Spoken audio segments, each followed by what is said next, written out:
नमस्कार। आज हम एक दिलचस्प चर्चा करने वाले हैं।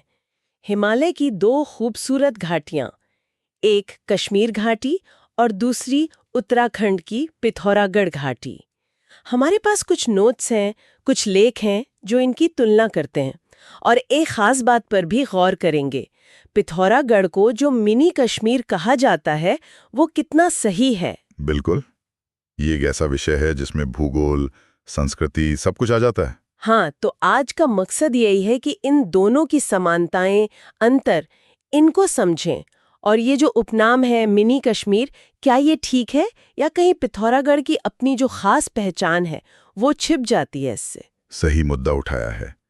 चलिए इसी पर बात करते हैं। तो पहले जरा भूगोल पर आते हैं। एक बात जो मुझे दिलचस्प लगी वो ये कि श्रीनगर और पिथौरागढ़ शहर दोनों की ऊंचाई लगभग बराबर सी है, करीब 1500-1600 मीटर। हाँ, ये एक समानता है, लेकिन घाटी के रूप में देखें तो काफी अंतर है। वही, कश्मीर एक बड़ी फैली हुई घाटी है। पीर पंजाल और ग्रेटर हिमालय के बीच झेलम नदी है वहां। जी, जबकि पिथौरागढ़ वो कुमाऊं का हिस्सा है। ज्यादा पहाड़ी इलाका, तंग घाटियां कह सकते हैं, काली, गोरी, सरयू जैसी नदियां हैं। और सामने ऊंची चोटियां दिखती हैं, जैसे पंचाचूली। बिल्कुल। और इसी भूगोल का असर फिर मौसम पर भी पड़ता है। हाँ, कश्मीर में सर्दियां शायद ज्यादा सख्त होती हैं, बंद घाटी होने की वजह से। हाँ, अमूमन यही होता है। बर्फबारी भी काफी ज्यादा होती है। पिथौरागढ़ में भी ठंड होती है, बर्फ भी गिरती है ऊंचे इलाकों में, पर शायद कश्मीर जितनी नहीं। अच्छा, और संस्कृति? यहाँ तो मुझे लगता है काफी बड़ा अंतर है। अरे बहुत ज्यादा। कश्मीर में कश्मीरी भाषा, ज्यादातर मुस्लिम आबादी, सूफी प्रभाव दिखता है। और पिथौरागढ़ में? कुमाऊनी बोली, ज्यादातर हिंदू आबादी, अपनी लोक कलाएं, अपने देवी देवता, नाच गाने। बिल्कुल। और वहाँ भोटिया जनजाति का भी असर है, राजपूत संस्कृति का भी।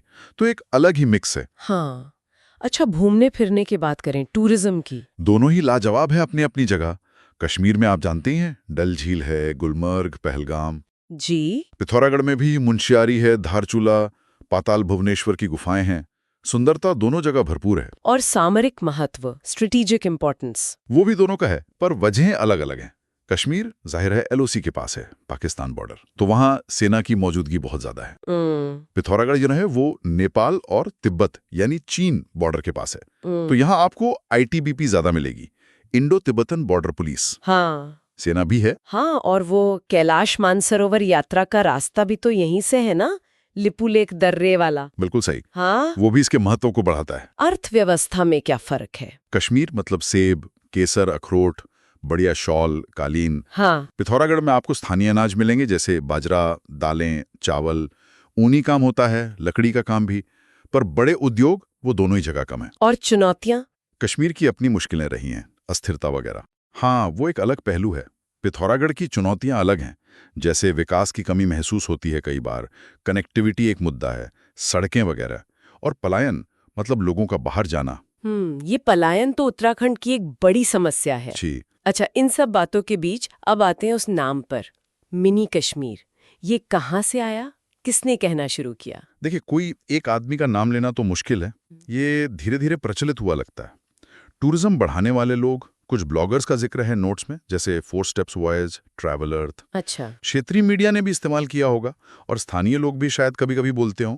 उत्तराखंड टूरिज्म की वेबसाइट पर भी शायद इसका जिक्र मिल जाए। पर क्यों, क्या समानता देखकर? वजह सीधी सी है। पिथौरागढ़ की जो सोर घाटी है, उसकी सुंदरता, बर्फ से ढकी चोटियां जैसे पंचाचूली दिखती है, ठंडा मौसम है, शांत माहौल है। तो पहली नजर में शायद कुछ लोगों को कश्मीर की याद आ जाती होगी। सुनने में तो अच्छा लगता है, शायद टूरिज्म के लिए अच्छा भी हो सकता है, लेकिन यहीं पर कुछ सवाल भी उठते हैं, जैसा कि हमारे स्रोत बताते हैं। क्या सवाल? मतलब क्या दिक्कत है इस नाम से? पहली बात तो ये कि कश्मीर का नाम बेशक सुंदरता से जुड़ा है, पर पिछले कुछ दशकों में दुर्भाग्य से अस्थिरता और संघर्ष से भी जुड़ गया है। हाँ, ये बात तो है। पिथौरागढ़ एक शांत इलाका है, तो जब आप उसे मिनी कश्मीर कहते हैं तो अनजाने में ही सही एक नेगेटिव कनेक्शन भी जुड़ सकता है। अच्छा, ये तो मैंने सोचा नहीं था। और दूसरी बात जो शायद ज्यादा जरूरी है, वो है पहचान का सवाल। पिथौरागढ़ की अपनी एक खास कुमाऊनी और भोटिया संस्कृति है, उसका अपना इतिहास है, कैलाश यात्रा के गेटवे के तौर पर उसका अपना एक आध्यात्मिक महत्व है। हाँ। मिनी कश्मीर कहने से ये सारी बातें कहीं दब जाती हैं।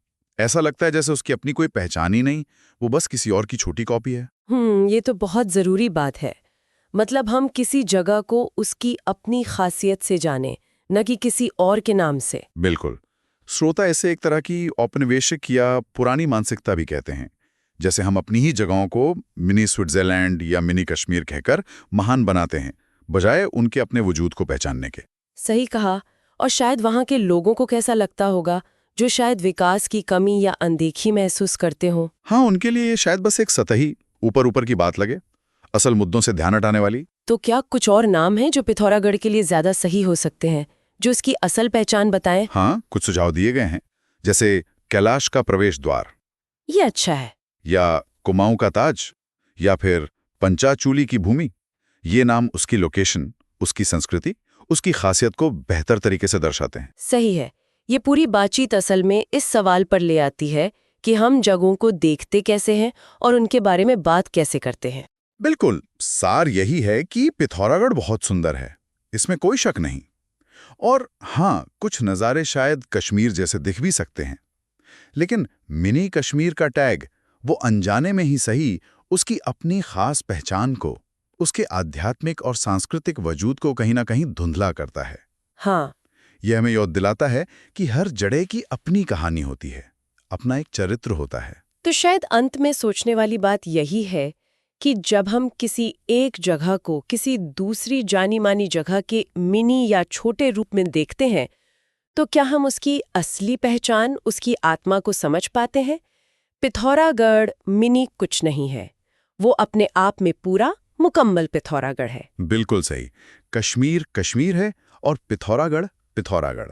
उसे उसी रूप में जानना और सम्मान देना शायद ज्यादा जरूरी है।